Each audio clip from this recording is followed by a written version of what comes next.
si Robin Williams. Si Yun, may Robin Pilipino Williams. yun. Hindi, sabi niya May si connect. Rob Schneider daw. Si Schneider Oo, nga. yun ang may. Oo. So, ngayon, Ellie Trinidad, o di congrats sa'yo. Taga-Hollywood ka pala. Niloko lang. Oo, Hindi. magandang umaga sa iyo, Ginoong Andre Del Rosario. Yan. Founder and Executive Director ng Center for Information, Resilience and Integrity Studies o CIRIS. Magandang umaga po sa inyo, Sir Andre. Good morning. Good morning, Sir Alvin, Ma'am Doris. Opo, alam Thank you alam for po ba having me. ninyo na 10th anniversary ngayon ng UNCLOS decision, partner, Ganun lang pala katagal, yung arbitral decision, yung nanalo tayo, Sir Andre? Yes, sir. Happy West Philippine Sea Victory Day sa ating lahat. Is that how you call it, West Philippine Sea Day? Na, Yes. kumbaga, ang desisyon naman ay binigyan tayo ng... Paano nga ba ang desisyon? Ikaw na nga magkwento, baka magkamali na naman Yan, ako at okay, mabash ako. What did the decision say? Well, essentially, one of the biggest things that the arbitral award essentially provided is it invalidated yung tinatawag or nalalaman natin o naririnig natin na 9, 10, 11 dash line claim ng ng People's Republic of China over almost 80% of the South China Sea. Pero primarily kinilala o essentially ni-recognize ng arbitral tribunal award yung ating 200 nautical mile exclusive economic zone or EEZ doon sa tinatawag nating portion ng South China Sea na West Philippine Sea. Oo, pero after 10 years po, ano po na pala natin? Kasi hindi naman nire-recognize ng Hindi, China. partner. At ano pa, bukod pa doon, kung ano-anong harassment ang ginagawa. At patuloy nilang sinasabi, wala sa amin yung Dutch line na yan. Amin yan. Well, ano po to, parang pag tinanong nyo po ano na pala natin, meron po tayong essentially dokumento at legal na ruling na nagsasabi na atin po yan. At para po sa Pilipino, ang pag-enjoy o pagtamasa ng yamang dagat at mga resources na matatagpuan po doon sa kinasasakupan ng West Philippine Sea. Ngayon, yes, siguro by reason of policy or position of the previous administration, hindi po natin masyadong napanindigan po yung arbitral award for the I think for the first 6 years since 2016. Pero recently, nakikita naman po natin na essentially tumataas po ang kamalayan at pag-unawa po ng mga tao, mga Pilipino at mga mga like-minded partners natin the world over about the arbitral award and yung totoong sitwasyon po sa West Philippine Sea. And it becomes more symbolic, Andre, dahil ang issue naman ngayon, pati yung Batanes, Kiniklaim Ay. nila. giniklaim na rin ng Ano ba? China, Andre. Para sabi, ano ba yan? ayaw nyo ibigay ang West Philippines. Dito naman kami, lipat naman kami sa Batanes.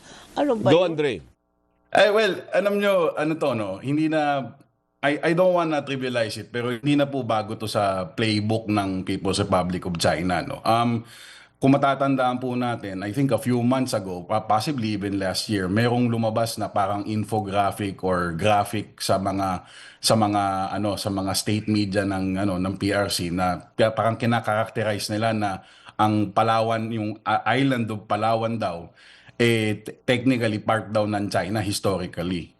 So itong Batanes, itong bagong na naman nilang pakulo, essentially is parang the latest development sa kanilang ongoing sarsuela. Kasi diniscuss din po to ni Secretary Gibo Teodoro Camaquinlan when he said na parang merong salami slicing na una hihingi nila 1 foot, then mamaya 1 meter, mamaya yung buong bakuran mo na, mamaya nandyan na sila sa kanto ko. So po yan, parte po talaga ng playbook nila yan. Ang layunin po nila siguro marahil dalawang bagay po, not mutually exclusive. One is they're probably trying to lay the predicate. Ang tawag po dyan is kumbaga naglalatag ka para maybe eventually meron silang more formal claim. Mas makikirinig po natin ito dun sa mga official state communication organs tulad ng kanilang Ministry of Foreign Affairs. Marahil po ganon. Or pwede rin po na lang po talaga, gusto lang nilang magulo at guluhin. Opo. So ano ang gustong mangyari ng grupo ninyo na Center for Information Resilience and Integrity Studies, Sir Andre? Parang should the government do more? Parang kulang pa tayo sa effort in insisting our rights na parang tayo pa yung dehado kahit tayo pa yung may hawak ng desisyon at ng papel. Na ang sabi ng leader ng nakarang administrasyon is just a piece of paper and is going to the waste basket. Sabi niya, Correct. partner. Oo, Diba? oo. Hindi kaya ang Tapon na 6 lang. years natin nasayang sa pakikipaglaban natin dahil syempre baby niya ito, sweetheart niya eh. Yan China eh. True. What do you want the administration to do more? Well, ano po no, I was formerly part of the administration as an assistant secretary for the Presidential Communications Office. I can say naman po, and up until now, ginagawa naman po ng gobyerno ni Pangulong Ferdinand Bongbong Marcos yung kumaga lahat ng makakaya, lahat ng tools sa toolbox nila, ginagamit po nila. Kumbaga para po mapanindigan at para masuportahan at kumbaga para ma-assert yung ating mga karapatan, sovereign rights, jurisdiction and sovereignty over yung tinatawag nga po nating West Philippine Sea among other areas. Now, ito po yung delicate balance between being assertive but also engaging ating mga kapitbahay sa China.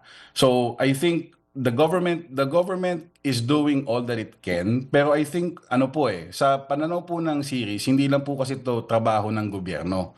Trabaho din po ito ng bawat Pilipino, bawat mamamayan, kababayan po natin na kumbaga suportahan at panindigan po yung tamang sa atin. Kumbaga, po yun, no? Minsan nalulungkot po kami sa series pag nakikita po natin mga kapwa Pilipino natin, kine-question yung basehan o yung validity ng arbitral award o kung meron ba talagang Kalayaan Island Group.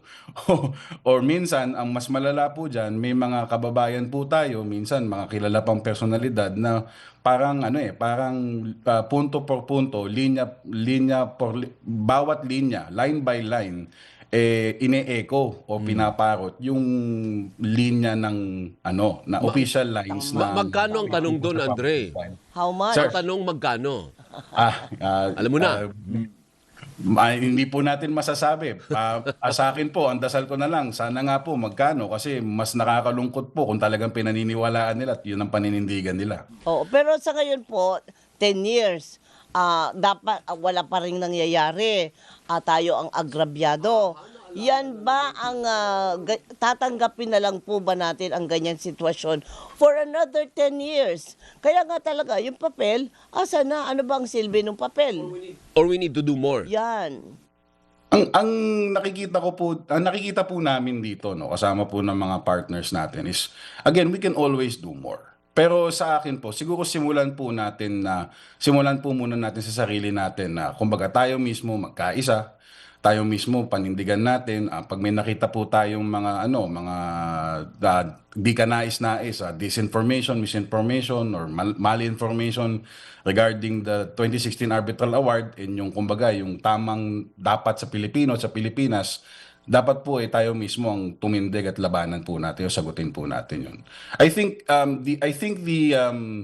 the question, ito lang po sa akin, no, with all due respect po sa mga nanonood sa atin. Opo. Yung tanong po na ano po ang napala natin sa 10 taon na meron tayong kasulatan o papel na nagsasabing ito atin. Para sa akin, I think that's the wrong frame po eh. Kasi sa akin, dapat po ma-appreciate natin na meron na tayong award na nagsasabi na atin yon. Now, it's on us para po i-assert at panindigan. I think 10 years po, 10 years is a long time, but I think, ang frame po natin dito kasi is intergenerational eh. So, kumbaga, we need to do our small bit para po ma-assert, mapanindigan para po sa susunod na henerasyon, sa mga anak po natin, sa mga apo natin, sa mga anak nila, mga apo nila. Hindi lang naman po to question na 10 years na, ano na napala natin.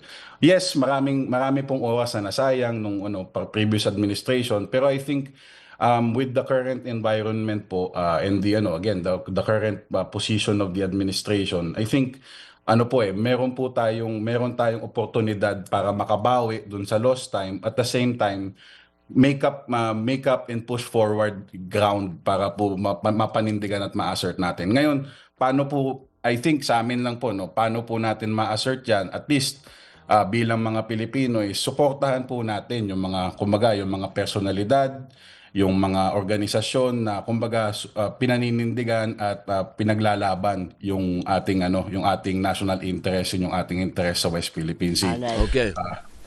Thank you, sir. Maraming salamat Yes, po sir. sa oras po ninyo, ha? Thank you po. Mabuhay po yung grupo ninyong series. Ano po? Thank you po. Yes, sir.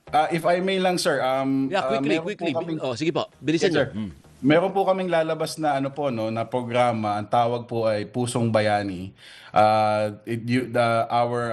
Your viewers can view the episodes this coming August sa @Pusong Bayani PH sa YouTube page po na yon and Facebook page po. Pusong Bayani po is an effort by series and our partners to essentially make the West Philippine Sea a household issue. Very good, very good. Good luck po sa inyo. Thank you. Thank you po. Maraming Salamat salamat po, sir. kay Andre Del Rosario, ang founder at executive director po ng Center for Information Resilience and Integrity Studies or CIRIS.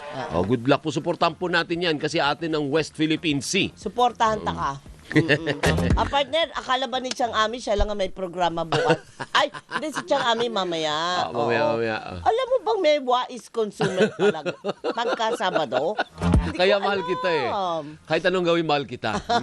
Ano bang topic dun sa Wise Consumer na yan? Interest rates at itinaas na loan limit ng pag-ibig. Oy, maraming... Si Jack ang kasama namin bukas. Andiyan si Jack. Wow. Oh, yan, maghanda na kayo ng mga katanungan ninyo dahil pag-ibig mismo ang guest nila at si Alvin po ay nag-uumapaw ang pag-ibig. Pero bago yan, Bago yan. Ako pala. Nung sa segue. Nakakalimutan ko yung mutya ng